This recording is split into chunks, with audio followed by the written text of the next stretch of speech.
start as soon as you can listen to me test for a little bit though. More than welcome to keep talking. Testing, testing.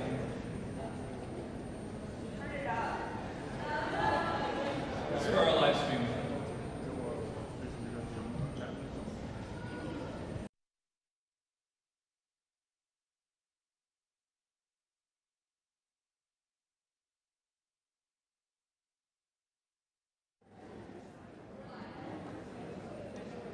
Testing, testing, testing.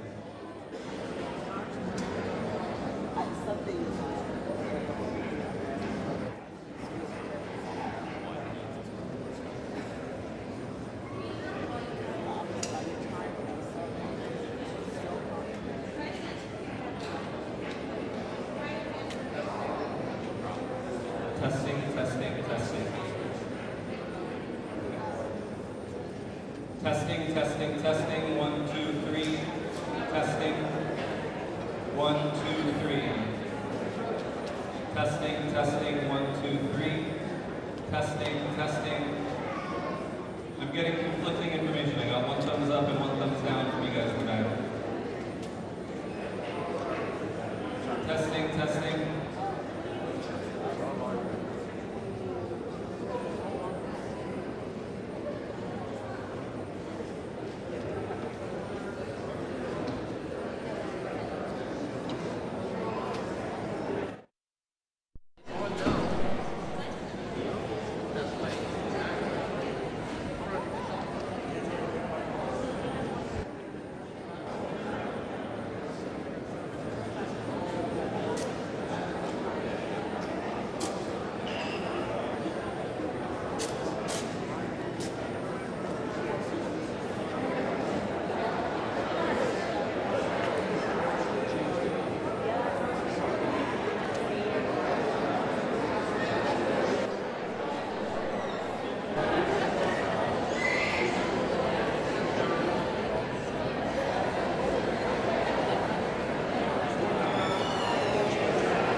you arrived, and be sure to write down your name and your neighborhood.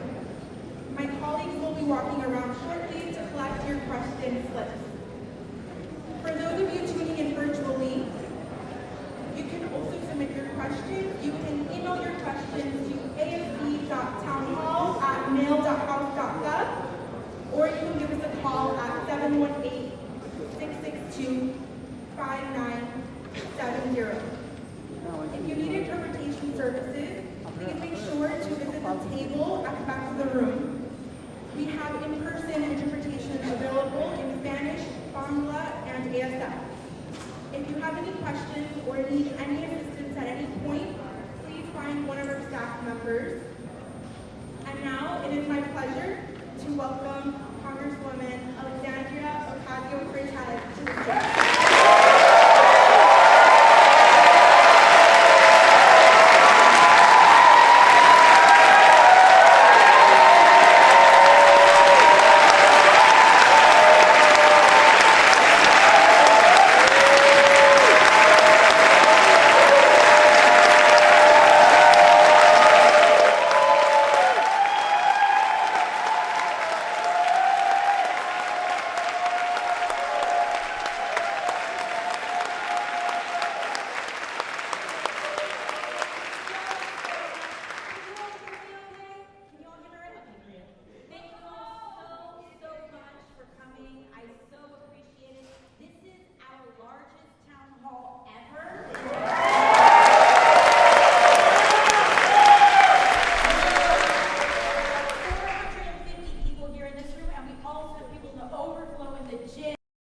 And excited and ready to organize for this time in our democracy, because that's what this moment really calls for, in order for us to come together and defend our rights, defend our neighbors, and defend everything that we're here, that we hold dear for this country. So thank you all so much for being here today. I really appreciate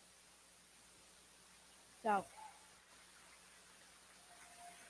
So is this anyone's first town hall here with us today? Yes, give yourselves a round of applause. Thank you. So usually the way that we go about these is that at the top of the town hall, I'm just going to run through some updates in terms of what we've been doing in Washington for everyone here. I'm going to run through that kind of quickly so that we can then move to the Q&A, and I'm able to answer as many questions as I can from you all. But in terms of some overall updates with respect to what we will be covering today, I'm going to talk a little bit about the Trump and DOGE impacts in our neighborhood and community specifically. Yeah, not great. It's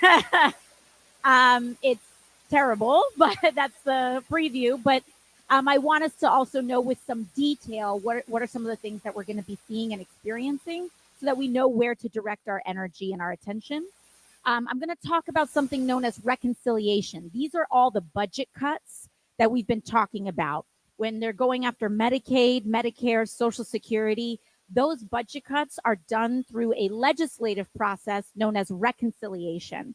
And so I'm going to talk a little bit about what that means and how that intersects with my new assignment in this Congress on the Committee on Energy and Commerce. A little bit of a preview. All of the Medicaid work and all of the Medicaid fight is going to go through the Energy and Commerce Committee, which is the committee that I was just assigned to this Congress. And we're going to fight for that, and I feel like we're going to win. I feel like we're going to win on that. But it will not be without a lot of work, so we'll talk about that. Then we'll talk about some immigration updates that we have in the district, as well as some additional district updates. I'm going to try to breeze through that as quickly as I can so that we can then get to the Q&A at the very end. So we'll just get started right that. Let's go to our first slide in terms of Trump and DOGE's impacts on New York 14. So right now, let me see. Can we get the slide to move? Do I need to do that? Is there a clicker here? Okay, here we go. So we've heard about DOGE going in and cutting and slashing and burning on all sorts of federal programs across the country. We've seen many federal workers that have been fired and summarily dismissed. And this has been tremendously concerning for overall things across the country, from medical researchers to folks who are giving our veterans care at the VA. People have been impacted across the board. But in terms of our neighborhood, right here in our backyard, in Jackson Heights, in the Bronx, in other areas of Queens, this is what we're seeing in terms of our immediate community. We've got funding that is now under threat, and then we have funding that has officially been terminated. And so in New York 14, in our district, a lot of people don't know that that huge amounts of the Montefiore Hospital network is in our community, our congressional district. And of course, we have New York hospitals, H&H. Elmhurst Hospital is just outside the district, but of course, so many of us rely on Elmhurst Hospital and Jacobi Hospital as well. And so we actually have a lot of healthcare workers, healthcare providers, and hospital networks in our congressional district. And that includes healthcare research. So right now we have about $255 million of healthcare research in our community that is under threat. It has not been canceled yet. And I've been working very hard to defend and Q&A. We'll get to that in the Q&A. We'll get to that in the Q&A. Listen, I am happy.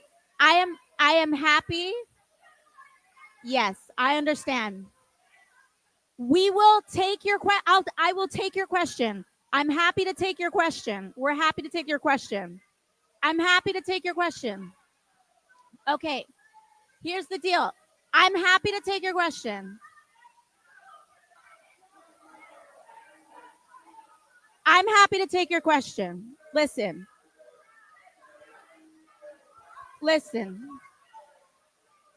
Ma'am, you're going to have to sit down. All right, ma'am. All right. I'm sorry, ma'am. Listen. All right, ma'am. Ma'am. All right, listen, ma'am. Thank you. Thank you, ma'am. Sorry. Listen, folks. All right, folks. Okay. Thank you. Listen, folks. All right. I mean, here's the deal. With town halls, I more than welcome people who disagree or are maybe even super pissed off at me for any issue to come. But we have some ground rules here, which is that please wait to the Q&A because we don't want to deprive all of our neighbors of the ability to have information and hear things and respond to it. I'm not the,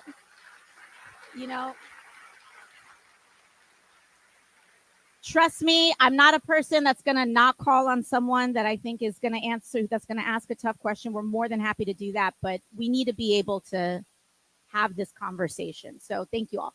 Anyways, so we have this healthcare research that's under threat, but we've been working very hard to stave off those cuts. So far, we've been successful, but it takes constant work on it, and we've been able to do that, including reaching out on a bipartisan level in order to get that done.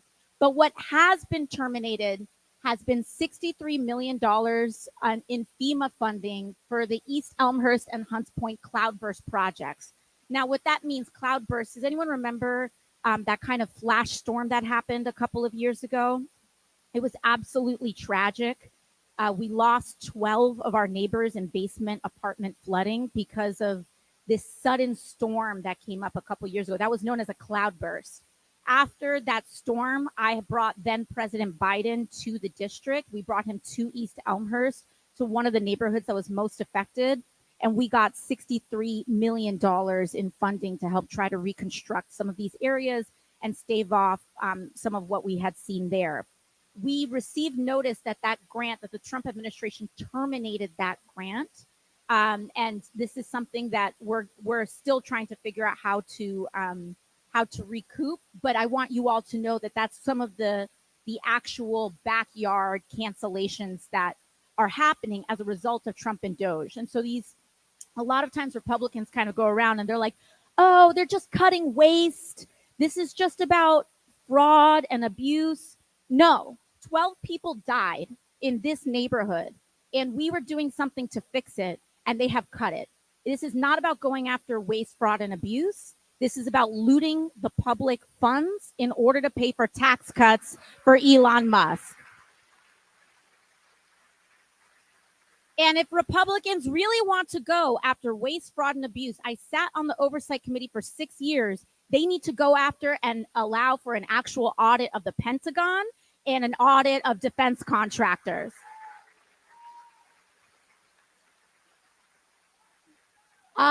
In terms of other funding that's under threat across New York State, we've got $60 million in environmental justice grants, $10 million in grants for the state education department, and $300 million in grants for the New York State Department of Health, the Office of Mental Health, and the Office for Addiction Services. We also have some terminated grants here, which is in an ORR grant. This is the Office of Refugee Resettlement. So these are for refugees and the grants that we've been seeing there. For unaccompanied minors and children, that was canceled. We have HUD emergency housing vouchers that were canceled for next year, and citizenship and integration grant program contracts that have been canceled. And so we're doing as much as we can to try to see how we can compensate and defend against that. So we've got that. Our next slide here is to also talk about energy and commerce. So this year, I shifted from the Oversight Committee, and I am now assigned to the Committee on Energy and Commerce. This is one of the most powerful committees in all of Congress. 60% of all, about 60% of all the legislation that passes through Congress goes through this committee. It has jurisdiction over healthcare, over technology, over energy projects. So it has very wide jurisdiction. And it also oversees massive areas of Medicare, Medicaid, and other key programs. And the jurisdiction in and of itself is $2.5 trillion of the American economy. And so this Medicaid fight is right here at our doorstep. In fact, one of the big victories that we've had recently that I was able to share at yesterday's May Day rally in Foley Square is that we had this Medicaid fight. Republicans are talking about this reconciliation process, and we can go to that slide now as well, is that Republicans keep talking about they need to find $880 billion in cuts through the Energy and Commerce Committee alone. And what I find very interesting is that they aren't saying, hey, cut all the waste that you find. Go investigate, go see if you can find waste or fraud. No, they're saying, we need $880 billion to pay for the GOP tax cut. They say, we want to cut almost $1 trillion in taxes for billionaires and the very rich. And they found the E&C committee, Energy and Commerce, and they're saying we want $880 billion of that to come from this committee. We want $880 billion to come from Medicare or Medicaid. They wanted to come from Medicaid and or Medicare, Social Security, etc. However, what we have been able to do is sound the alarm on this. And in our rallies with Senator Sanders, in our ability to organize to the public, we've been sounding the alarm on this. And the problem that Republicans come into is that their own constituents are on Medicaid. Everyone is on Medicaid. Not everybody, but huge amounts of people are on Medicaid. A lot of people don't know. If you could guess, out of every baby that is born today in the United States, 40% of them are covered by Medicaid. Huge amounts, 30% of Medicaid disbursements go to people who receive Medicare. And so people think that these programs are these small little things. Medicaid is one of the largest sources of health coverage in the United States, point blank, period. In fact, the ACA, the Affordable Care Act, is an extension. It relies on extending Medicaid disbursements in order to help finance the ACA. So even if you have even if you're covered by ACA insurance, that is also done through a Medicaid mechanism as well. So these cuts to Medicaid are very serious and they're very real. And next week, the Republican caucus here in the House, we were supposed to have our markup. This is when they finally give us the legislation and we go through line by line all of the cuts that they wanted to make. And so that was supposed to happen on Tuesday. I was prepping for this. We were doing all of our research. And then we found out last night that we had turned the temperature up, the political temperature up on this so high that they canceled next week's hearing for the cuts. And they're moving it for 2 weeks. So they are on the defense. They are on the defense, and it is very serious. And so we're going to be doing that. But they have rescheduled that for 2 weeks from now. So we have to make sure that we continue to organize and rally around Medicaid and Medicare. But overall, what they're trying to do is that they're trying to cut $880 billion from that. They want to do another $230 billion. So we're talking about $1 trillion in cuts, but from SNAP, from the Agricultural Committee. And so they want to cut SNAP and cut Medicaid. And they're also proposing changes that include work, quote unquote, they call them work requirements, but I call them paperwork requirements.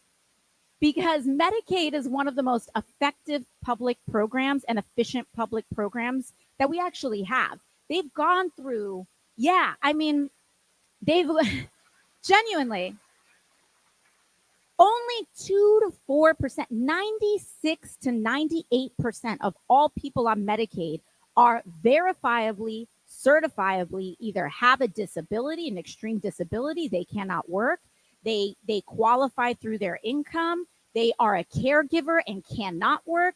We know this about Medicaid, and we know that it's already one of the most efficient public systems. And there are states like Georgia and Arkansas that have tried to institute these things.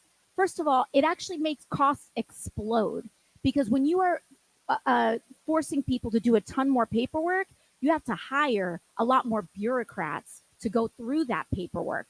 And what we actually found was that in the state of Georgia, 90% of all that extra money ended up going to administrators and not into healthcare. So it adds costs to try to process all of this bureaucracy by creating more bureaucracy, and it takes money away from actually going to paying nurses, doctors, covering prescriptions. It's just bad all around for a program that we know does not have large amounts of waste. If Medicaid in fact had huge amounts of fraud, etc., it's something to address, but we know that it doesn't. And so all this is doing is actually adding waste instead of taking it away. So we've got our next slide here after reconciliation, which is some of the things that we're seeing on immigration. Of course, immigration, this is an issue that is very near and dear to our community. Our community is overwhelmingly immigrant families, first, second generation. And we want to make sure, and one of our highest priorities is keeping families together while keeping our community safe. Point blank, period.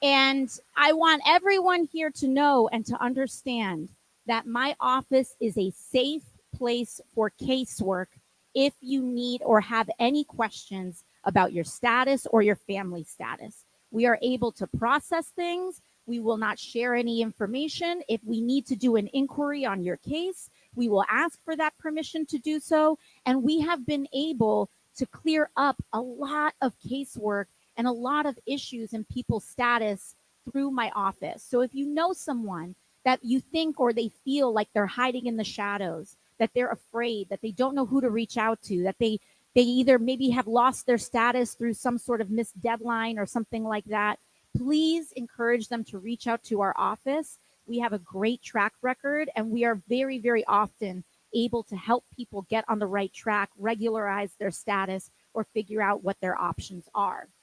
That being said, the Trump administration, they like to say, and this is what Trump ran on, right? He said, we're only going to go after the quote unquote criminals. Yeah, exactly. We're only going to go after the quote unquote criminals. However, their position is that everyone undocumented is a criminal. That's what they think. They think that the DACA recipient that the baby that was here from 2 years old, whose only country they have ever known is the United States, that maybe have served in this country or now is a doctor, is a quote unquote criminal. They think that folks who are undocumented are that.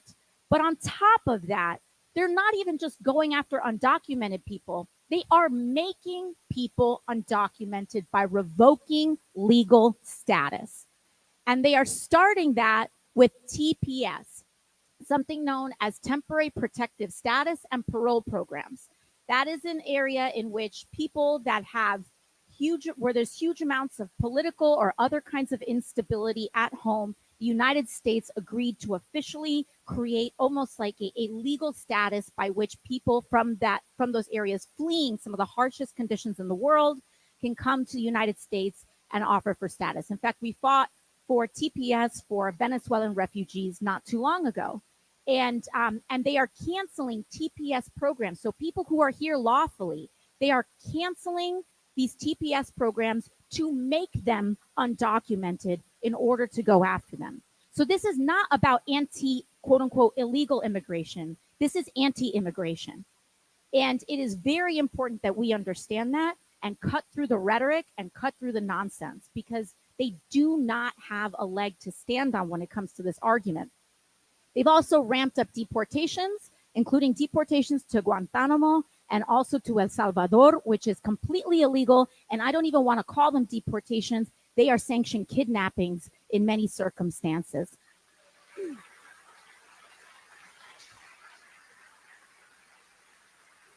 You know, they want to talk about why America is great or making America great. Our civil liberties and our civil protections are part of what makes America great. It is our democracy. And when you want to shred up our Constitution and eliminate due process, it is one of the most, it's attacking what it means to be an American. And it is eroding and degrading what it means to be an American when we rip up our Constitution and due process. And that's exactly what they're doing here. We have, of course, attacks on free speech. We have our own Mahmoud Khalil in Colombia, a Columbia student who was detained and is detained. And we've been in close contact with his family in advocacy for his case in order to release him from the Louisiana detention center that he is in. But the only grounds in which he was detained was him exercising his free speech in order to advocate for Palestinian human rights and to end the war in Gaza. And we have to make sure that we are advocating for him and agitating for his release. We recently had another student in Vermont that we were able to successfully advocate for his release. He is out on bail. That happened this week, and we are hoping to be able to do the same thing for Mahmoud Khalil.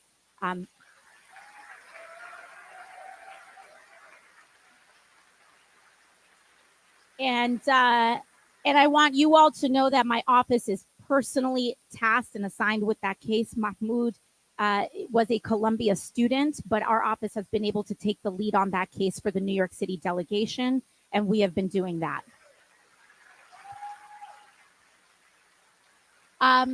Now, additionally, what we've also seen is that the Trump administration has done absolutely, they have broken, it's not even enough to say that they have broken norms. Historically, if you were undocumented, you could still pay taxes in the United States. And millions of people, undocumented people, pay taxes in this country in the hope that they can one day regularize their status and be on a path to citizenship. The Trump administration has decided to end that firewall between the IRS and ICE, as well as with HUD, the Housing and Urban Development. And so there's now unprecedented data sharing that is happening that is very dangerous, and I think it should be dangerous for all of us. This is not just about immigrants. This is about all of our privacy and all of our civil rights. But what we've also been doing is I've been hosting Know Your Rights seminars through my office so that communities across our district understand what their rights are. If ICE knocks on your door, they do not have carte blanche to enter, point blank, period. And if they do want to knock on your door, or knock on anyone's door, including your workplace, you can tell them, show me a warrant. Show me a judicial warrant. And if they don't show you a warrant, you can say you can come back with a warrant. You have the right to turn them away unless they have the proper paperwork or are coming in the proper way. And when we first did one of these seminars, Tom Homan, then acting director of ICE, said that he was going to threaten to refer me to DOJ because I'm using my free speech rights in order to advise people of their constitutionally guaranteed protections.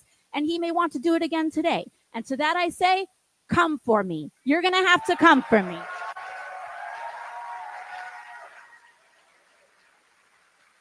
Do I look like I care? Because the way that we guarantee in this moment, when people say, how do we protect against everything that's going on? How do we make sure that what can we do to prevent this erosion, all this stuff that's happening? We do it by exercising and using our constitutional rights. Our rights are use it or lose it. So we need to use it. And we need to challenge them. So don't let them intimidate you into thinking that you're doing something wrong by telling people what their actual legal constitutional rights are. There's nothing wrong about it, and there's nothing illegal about it. And if they want to make it illegal, they can come take me. That's how I feel about it.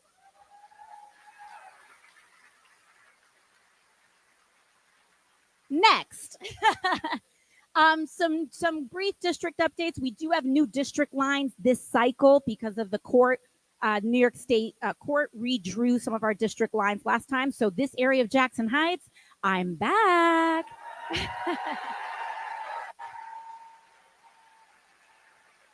And it feels so good to be back, I'll tell you. We also have some immigration casework. I mentioned that before. Please encourage people to come forward, but also same thing, Social Security. If something is wrong with your Social Security, your Medicare, your Medicaid, please come to my office. Sometimes you don't have to pay a lawyer $1 gazillion to do that. We will do it for free. Sometimes they don't want you to know that. But we can, or if you do need legal counsel, we're happy to refer you to some resources. And also, everyone, Real ID is kicking in. That is next Wednesday, I believe, next week, May 7th. And if you do not have your Real ID, you will not be able to fly. And so if you have a flight coming up, please make sure you stop by the DMV. The lines are really long right now, unfortunately, because everyone's rushing to do it all at once. But please make sure that you do that and kind of update your Real ID, because summer's around the corner and people are going to want to travel, or an emergency, you might have to go fly, see a family member, and we want you to be able to fly. And that's that on district updates. And now we can move to our Q&A. Thank you, everybody.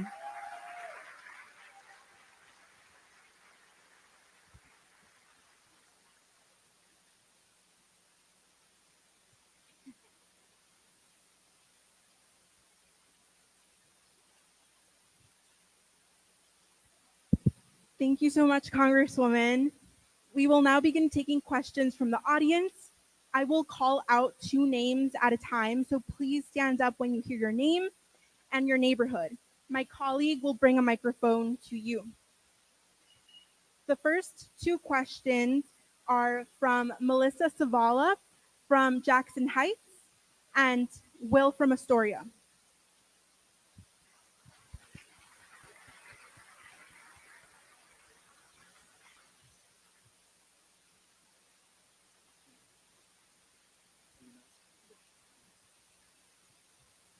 Hi, sorry. Yes, now I hear the difference.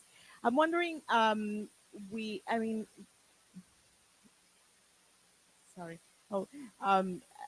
wondering if there's something that you can do in terms of helping land preservation issues around Queens, especially in our area, considering that we're about to lose parkland, and there's also a housing crisis, and I'm wondering what you think about that and what you can do to help.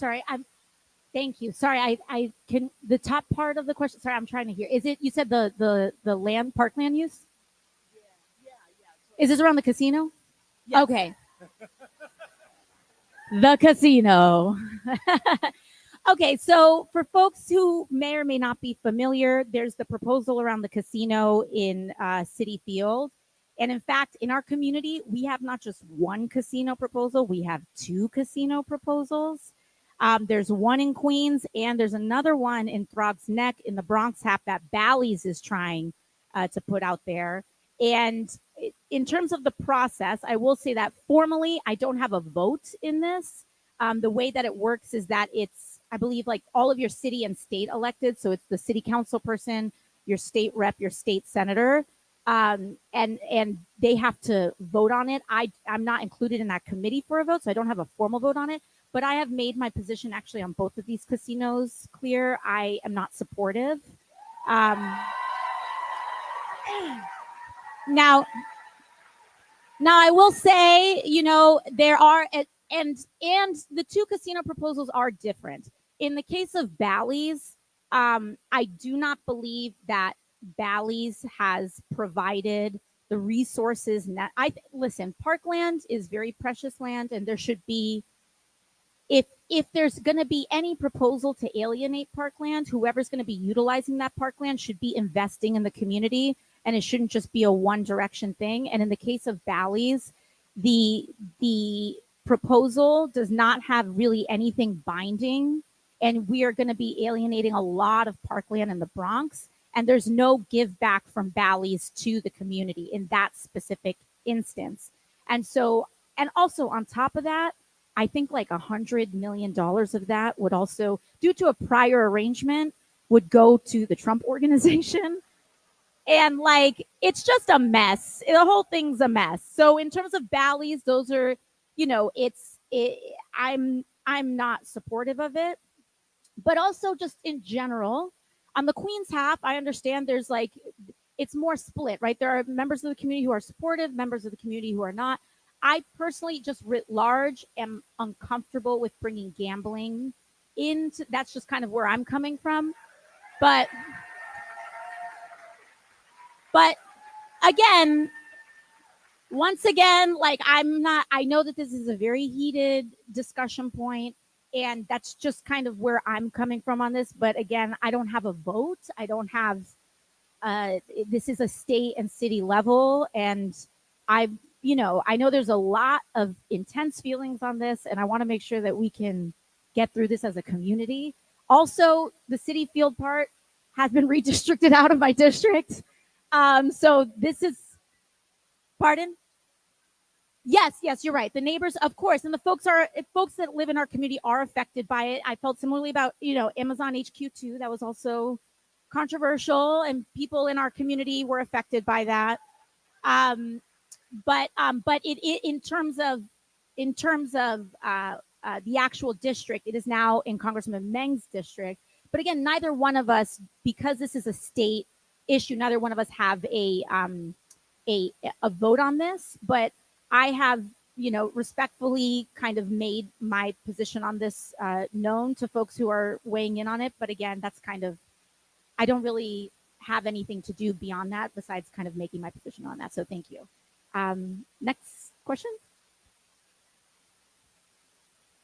Okay. Right after this, we will take questions from Eric from Astoria and Leon from Astoria. Hi. It's from Will from Astoria. Hi, this is amazing because I've followed your campaign since you ran against Joe Crowley in 2018. So it's just like you've come so far. Now I get to actually talk to you. So this is awesome. My question to you is, because I'm from Astoria, if I want to go see the Yankees play, right now it takes about an hour to go from Astoria, which is right there, all the way around to the Bronx. I have to go through Manhattan, and I have to take the Lexington Avenue line, and it's always, it could be 3 a.m. and it's still packed. So my question to you is, I've seen the MTA unveil new plans for a Queens-Brooklyn line, but of course the Bronx was absent from that, even though the railroad tracks are there from Queens to the Bronx. Is there any plans or any way we could actually get some viable public transit from Queens to the Bronx? Oh, you're speaking my language here. as someone who has to represent both of these boroughs, it's the worst commute ever on the train. And listen, like I want where I can, I would love to use public transit, but it is like the worst schlep ever trying to go from the Bronx to Queens. But you're right. There is this proposed line. What is the BQX? I think it's what they're calling it, or BXQ. I don't know. But they're reviving. There was existing track that years ago was decommissioned or kind of brought offline that went from Brooklyn to Queens, and it was recently announced that that the state and the MTA is going to revive those tracks so that we can finally be able to commute from one borough to another without always having to go through Manhattan all the time, which is amazing. But to your point, it goes from Brooklyn and it ends in Queens, which continues our kind of transit desert problem in the Bronx. And as someone from the Bronx, I, not just like for personal reasons, but also we have City Island in the Bronx, we have Throgs Neck, we have Soundview, we have so many beautiful communities that deserve to be connected to the rest of the city. And I have written a letter to Governor Cuomo. I mean, oh my God. God forbid. Sorry. To Governor Hochul. I've written a letter to Governor Hochul. I did that, I think, about last year when it was first announced, advocating for that extension to the Bronx. That will take a lot more investment because that rail line that was pre-existing from Brooklyn to Queens doesn't apply, I think, to the Bronx, but it doesn't mean that we shouldn't pursue it. And so I am deeply, deeply supportive of increasing our transit options. I've advocated with that for the governor, and we're also organizing in amongst our elected officials for support in that. In the meantime, we have successfully, in my time in Congress, we've successfully added an extended ferry service to Soundview in the Bronx. And we're hoping to add City Island to that and make sure people can really enjoy that, especially during the summertime. So thank you.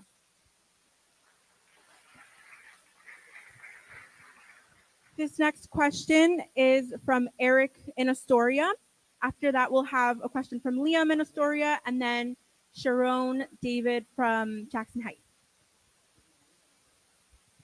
Liam? Hi, I'm Liam. Hi. I just moved like last month. Welcome. I have a compound question here. Two really big issues, tariffs and the F1 deportations, both kind of related in the fact of how are you going to keep Trump as a crazy person in the White House that can't actually affect me, kind of like the people on the like A subway trains that kind of rant, but like over there and not near me. Sorry, could you repeat? I'm sorry, folks. Sometimes it's a little hard. Can you have Oh, to sorry. It was really about how like all these tariff problems and stuff has started affecting and the F1 deportations, how you like combating Trump's craziness with that. Yes. Okay. And you said combating his craziness with fact, you said? In all of those situations, how are you combating Okay. Trump's craziness, Okay. tariffs, F1 visas? So a lot of this has to do, I think there's different kinds of ways to approach Trump. I think a lot of times people have seen, perhaps felt the Democratic Party being a little on its back foot in the Trump administration. And I think it's because there are multiple ways to address Trump. And oftentimes there are a lot of people who think that we need to lean on institutions and rules and like processes in order to roll back and resist everything that the Trump administration is doing. And it's not to say that those things should be abandoned, because sometimes we do win. Like we are able to turn some of these things over in court. We are able to roll some of these things back, but also we can't rely on rules with a rule breaker. And it means that we have to get creative. And it really does mean that with a reality TV show president, that public opinion matters. Public opinion really does matter. And when we're able to be on our offense with some of these folks and we're able to turn the public tide, then we are sometimes able to get and secure some changes and some rollbacks in what they are planning to do. And so I think we need to have, and this has been to our point here and what we did 6 years ago, both an inside and outside strategy. And sometimes I think it has leaned too much on an inside strategy with not enough of an outside strategy. And it's very important that we be organizing and educating people right now. So on the point with tariffs, these tariffs are going to start to be, I want you all to know, we're going to really start feeling the consequences of these tariffs in about 2 to 4 weeks from now. Because in terms of our supply chain, and we all now are much more familiar with supply chains after COVID, in terms of supply chains, when these tariffs are announced and when they start to become enacted, we don't feel the issues in our supply chain the next day.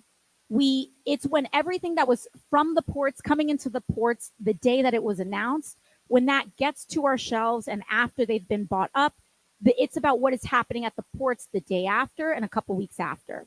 And as we've seen, maybe some of you have seen, some of these ports are starting to kind of empty out a little bit.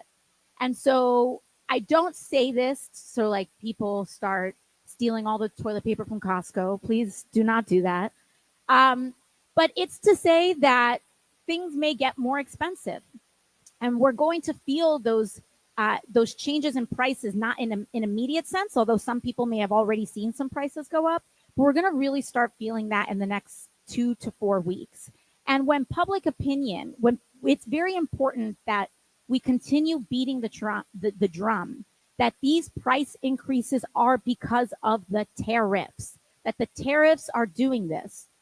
Because what they don't want is for people to connect, A, to be aware that prices are going up, and B, to connect the dots that the prices are going up because of those tariffs. And so we need to be really sharing that information. I, of course, will be doing that in a public sense, but in an era of disinformation and misinformation, and there are plenty of folks that may not believe it when I'm saying it, but they believe stuff when their friends are telling them. And so our social ties and our social connections and personal relationships in transmitting information are now more important than ever, because there are lots of folks that maybe won't believe CNN or they may not believe, TV, but they will believe when you say something or when you re-amplify some information.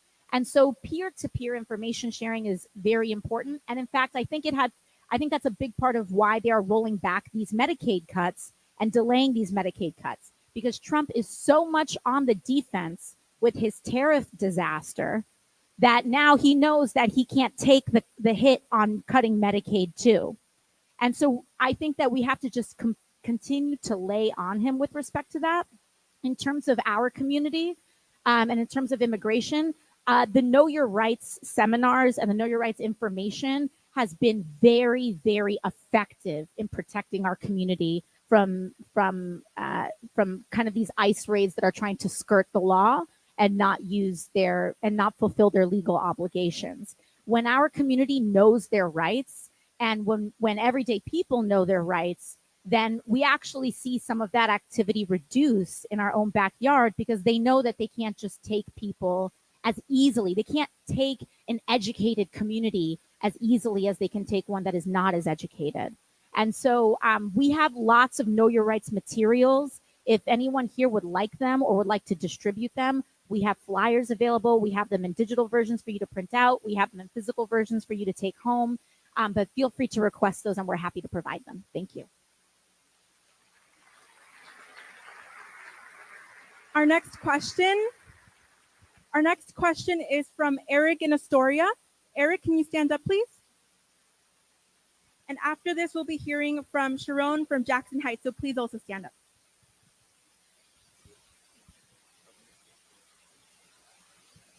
Hello, AOC. Hey, I'm wondering, what are some of the steps that we can take to raise the minimum wage to a livable wage? Yes, thank you. So amazing question. I think raising the minimum wage to a living wage should be one of the top Democratic priorities. period.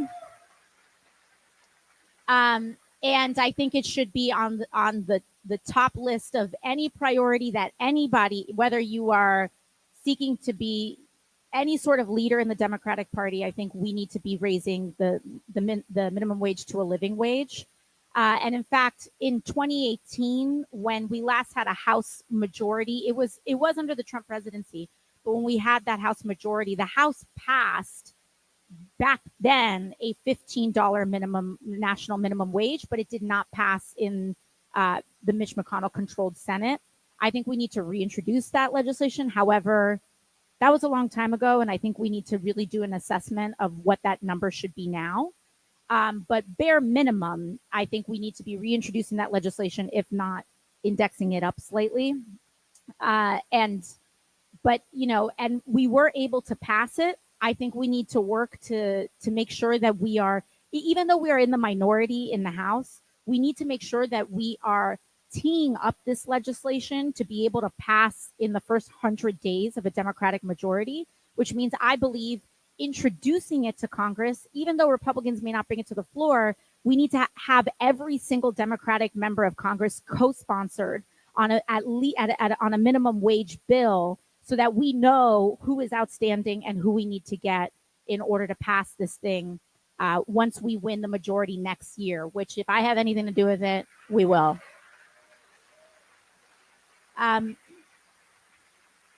So we will continue to be organizing with our union and our labor partners, as well as many others, to ensure that that remains at the top of the docket. But the good news is that on the House side, we have that. Now, we brought it up again. Senator Sanders brought this in to try to append it to reconciliation. And famously, Kirsten Sinema did her that thing. And it did not pass the Senate because of that. But we have a new senator in that seat, and we have new numbers there. And so I think that we hopefully will be able to do that. There was also, what was complicated in that was that there was this whole thing. It was a rule. There was something called a bird bath, and there was some reconciliation, and people were disagreeing about the rules on that. It's a long story. But the point is that I think where we need to target our organizing there is in the Senate as well, and making sure that we're getting our numbers in the Senate to tee that up for passage too. So thank you.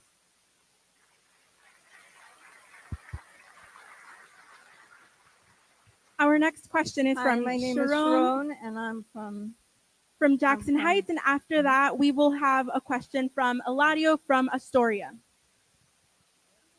oh, okay, I'm from Jackson Heights. So, my question is, with all the deregulation, I'm concerned about the dismantling of the EPA.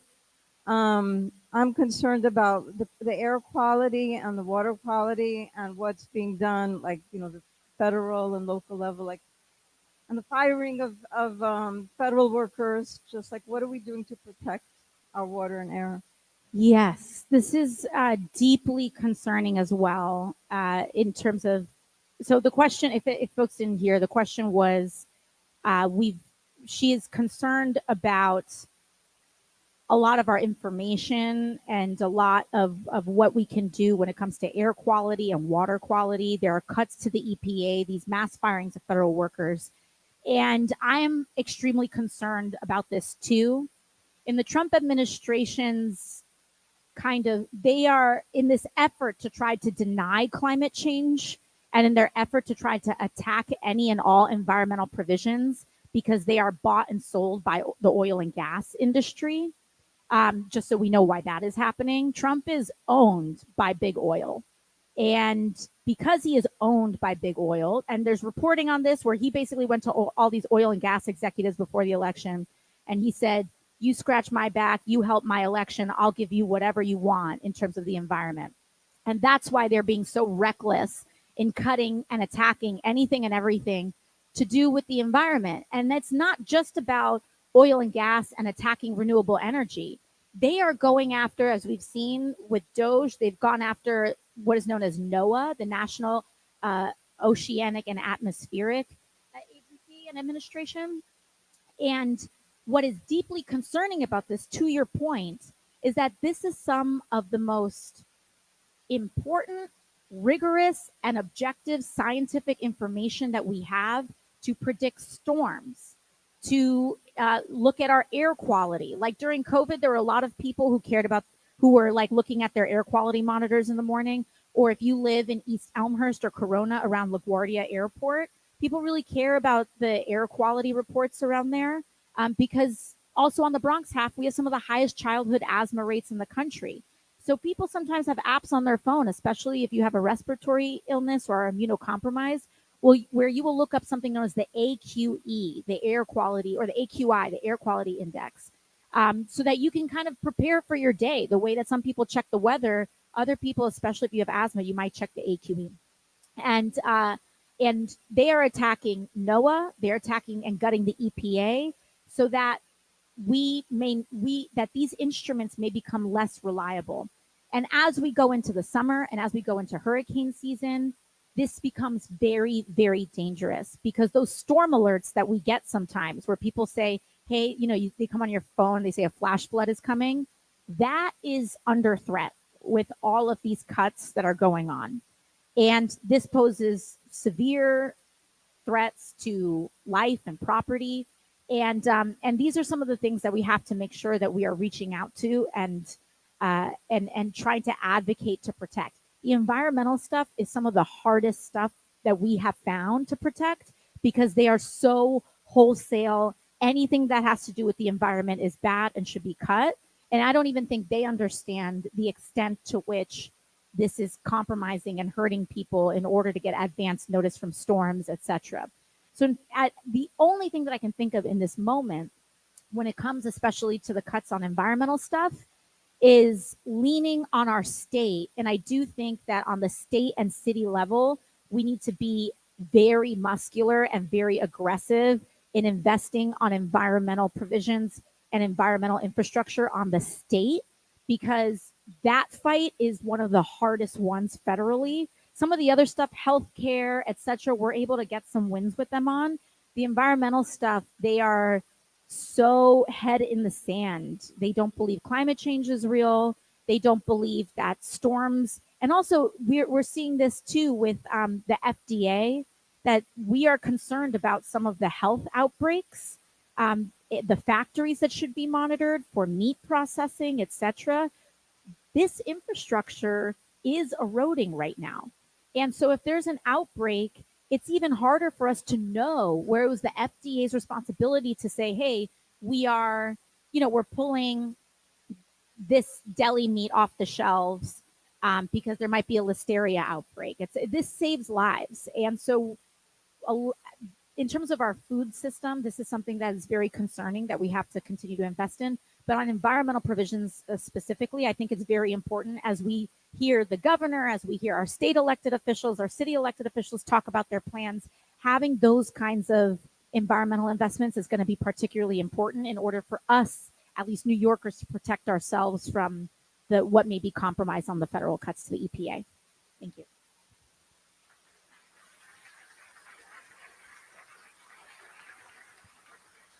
Our next question is from Eladio from Astoria. If you can please stand up.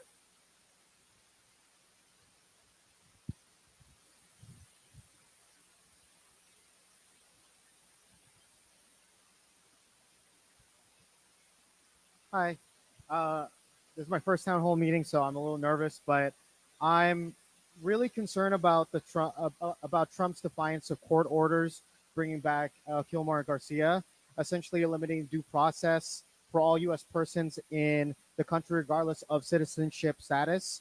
My question is, what can Congress do about this? What does it say about a post-Trump presidency that this sets a precedent for any future president to do this in the future, defying the court orders, especially SCOTUS, the highest court in the land?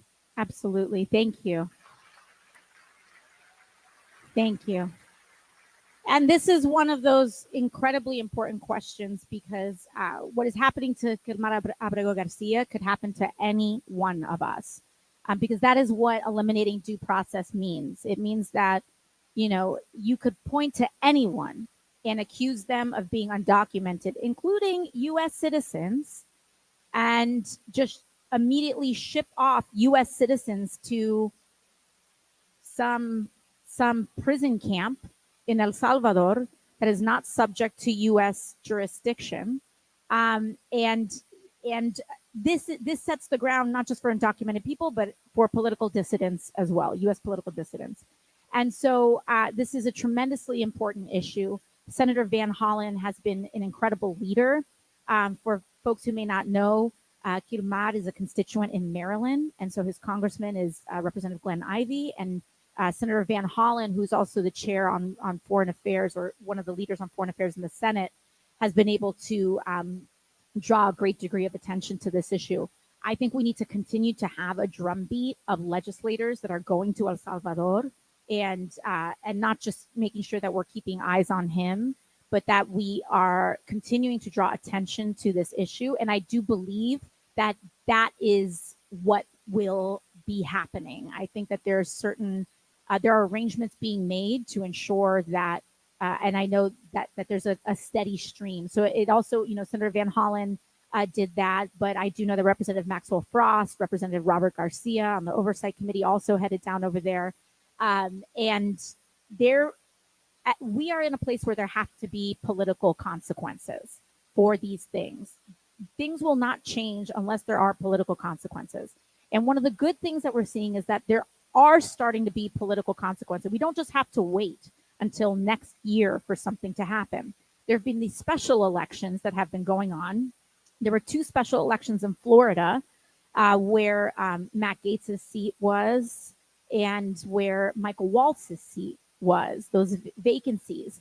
And those are supposed to be solid red districts. And even though a Republican won in those seats, they were supposed to win by 40 points. And they won by much less than that. And that is why Elise Stefanik got pulled from the UN ambassador nomination, which is good.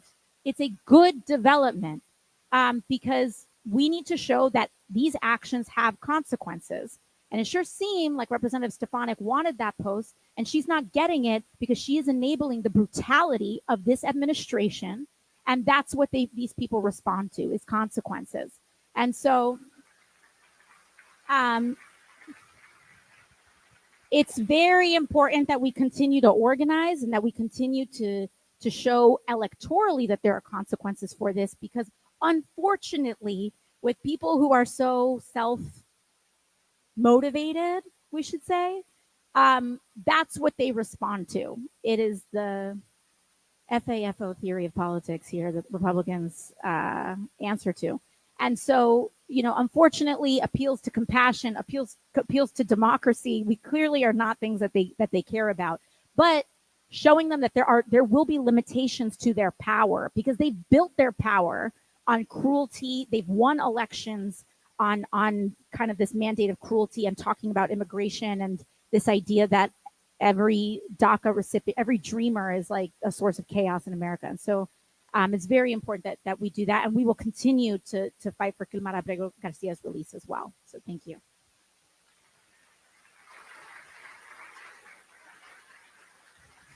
Thank you so much. That was our last question, but it's not the end just yet. We'd like to invite all of you to take a selfie with the Congresswoman. I've been a little under the weather, so I can't do the one-on-ones today, guys. Sorry. Okay, am I doing this now? First of all, can we all please give Michelle a big round of applause?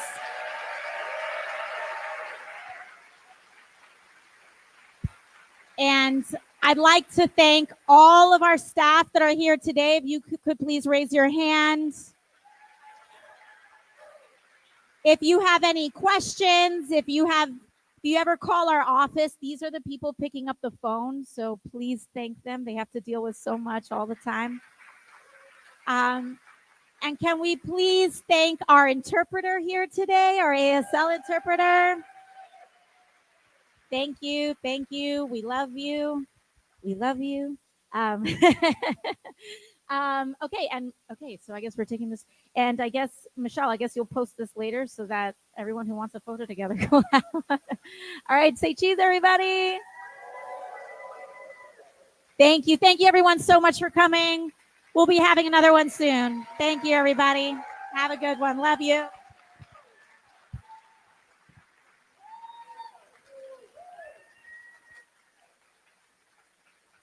Thank you so much for joining us tonight. We would like to thank the IS 145 team and custodial staff for all of their help with this event tonight. We also want to thank our wonderful interpreters in the back, as well as all of the organizations that came out to table to share resources with our constituents. Please contact any of our staff members in the crowd if you still have any remaining questions.